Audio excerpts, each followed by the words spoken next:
Check, check. I'm checking. Hey, Colin. Hey, Colin. Are you watching? You should see me in the podium now, and you should get audio as well.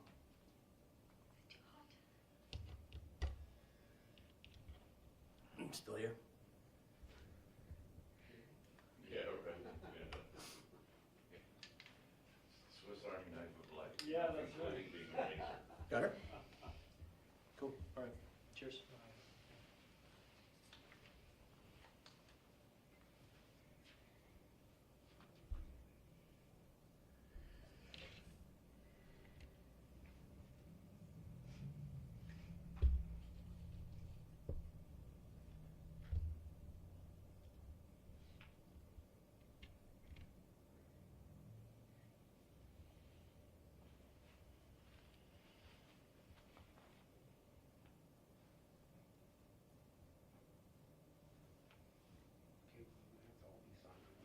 Yeah. Oh. Kind of weird. Just don't swear. I was actually losing my mind because I was like experimenting with the size of the She was like smiling like, no kidding, you need to.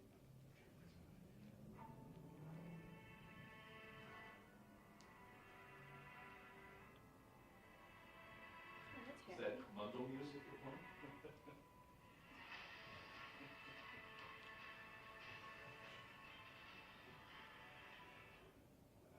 This ad brought to you by Unity.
Statement provided, and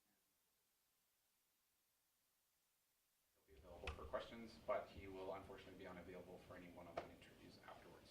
Okay, they'll be in shortly.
afternoon, ladies and gentlemen. Thank you very much for attending to the RCMP detachment. Superintendent Mundell has a statement to read, after which there will be a question and answer period.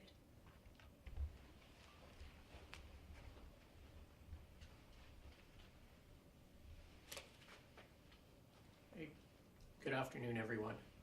Thank you all for taking the time to attend the Kelowna RCMP detachment this afternoon to speak with me. I'm Superintendent Brent Mundell, the officer in charge of Kelowna Regional Detachment. Yesterday, a video was brought to our attention regarding an incident that happened over the weekend. The 12-second long video shows a portion of an arrest that took place in downtown Kelowna. I would like to take this opportunity to provide further context surrounding the arrest and the actions taken by our officers. On May 30th, just before 6:30 p.m., Kelowna RCMP responded to a complaint from the public of a man who allegedly appeared intoxicated in a vehicle that was in a parking lot in the 200 block of Bernard Avenue in downtown Kelowna. When frontline officers attended, they located a 30-year-old Kelowna man inside a vehicle.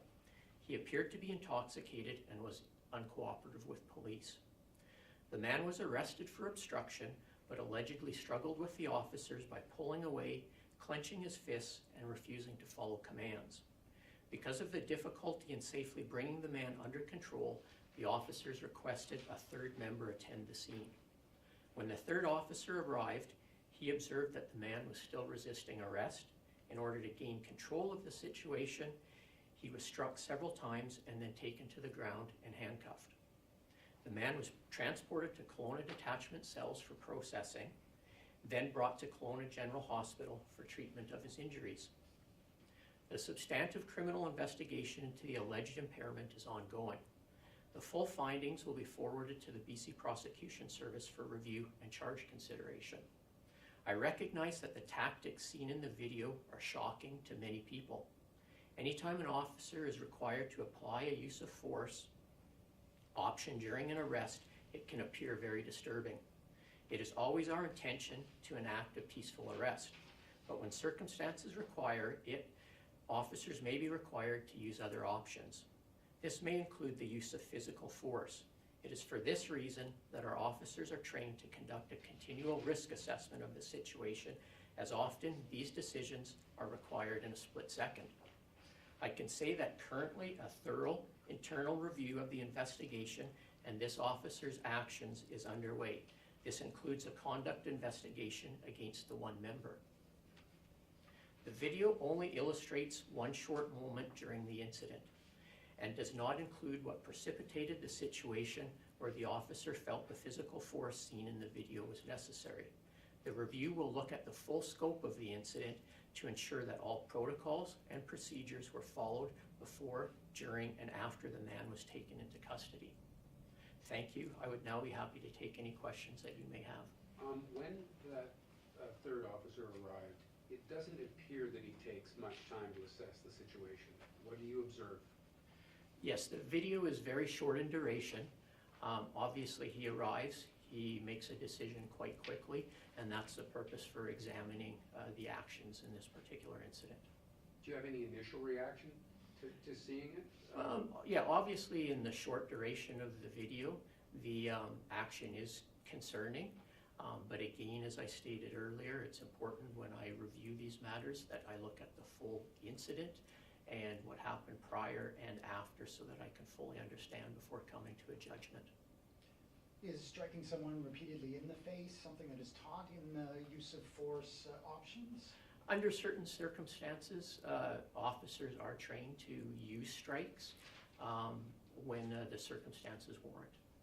You said that the individual was brought to KGH for treatment. Can you tell us any more about what injuries he may have had? Yeah, the injuries that I'm aware of are non-life threatening. He was treated at the hospital and left the hospital. How long has the officer been with you guys? He has approximately 3 years service. With tensions happening around America, does this enlighten what's happening here with what's happening in the southern part of North America?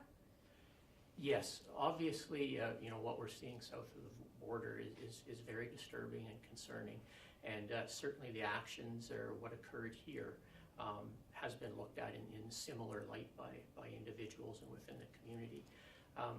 In policing, public confidence is very important to us, and that's why when this matter was brought to our attention, we've been treating the matter very seriously, and we've initiated the investigations and the processes that we have. Superintendent, I've heard a couple of people who called me to say that the missing element is what the two previous officers might have indicated in their call for help. That if you could hear what they said and asking for help, the intent might change the context of your third man in. Are those calls available to hear? Yes, the examination of all the calls associated to this incident will be reviewed, and that was part of my earlier statement where I indicated that when we do the thorough investigation, it will only be then that we can make a full determination with respect to the actions that we observed on the video were accurate. But clearly, if the public at large hadn't seen your third officer arrive, we wouldn't be here. Yes, that's correct. What sort of track record does this detachment have in terms of complaints of excessive force and that sort of thing? Do you have any sort of benchmark? Yeah, I don't have a benchmark. I know certainly in my time here, just over 3.5 years as a detachment commander, this is the only event of this type of significance that I've had to speak to. So 3 years and no significant complaints about excessive use of force during arrest? Not of this nature. You know, obviously we do have public complaints regularly that involve uses of force, but this is the first time I've been required to speak to something of this significance that was observed on the video. What is the current status of the officer seen striking the man? Is he still working? Is he working today? No, he's not currently at the office today. As part of our investigation, we will be making a determination with respect to his duty status. Do you have a time frame and how long this investigation is going to take? At this point, I can't comment. Obviously, we will be seeking to identify any witnesses to the event, and those steps will be proceeding over the coming days. Are you issuing a call for witnesses to contact you? Yes, certainly. If there is anyone that viewed this incident, by all means, contact the detachment here and provide their name and contact information so that we could follow up with them. Does this meet the standards of the IIO? Will they be involved? At this point, with what we know with respect to the subject's injuries, they don't meet the threshold for an IIO notification. I'm sorry, I wasn't quite clear on the status of the individual, the RCMP member seen striking the man. Is he currently able to work, or does he need to wait until the internal investigation comes to a conclusion? Yeah, no, in the coming days we'll be making a determination with respect to his duty status. That hasn't been determined at this time. So he's currently not at work today. The individual who was struck, has he taken any action or intimated that he would be pressing charges? I have no knowledge of that at this time. Has he filed a complaint? Was there anything? Yeah, I have no awareness of that. Is that man still in custody right now? No, he's not. And is it possible to get his name? We wouldn't be releasing that at this time. He isn't subject to a criminal charge at this moment. One of our readers has actually asked about body cams, so I was wondering if you can speak to that at all, just about them, and if going forward, would that be a consideration to have with the RCMP or their procedures and that? Yeah, currently the RCMP does not use body cams. It's been investigated at a national level, and at this point there has not been a decision for us to be using them. Could you individually make that decision though, as part of the Kelowna RCMP? No, that would be there's a number of different issues associated with body cams that I won't get into today, but it's with respect to retention, storage, with respect to the length of time the recordings and such are kept. So that's not a decision I would be able to make independently, locally. All right, we have time for one more question. Can you speak about use of force and the training that officers get in applying force with a resisting suspect? Okay. Yes, all police officers that go through training at our training academy in Regina are provided with use of force training. That training is updated regularly. There's a recertification every 3 years that they need to attend, as well as a yearly online course with respect to our use of force model, or intervention model.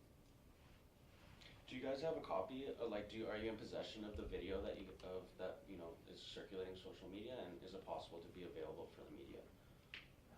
It is available on social media. I don't know if we can. It's not our property, however, so we obtained it from another local media source. Okay, thank you very much. That is what I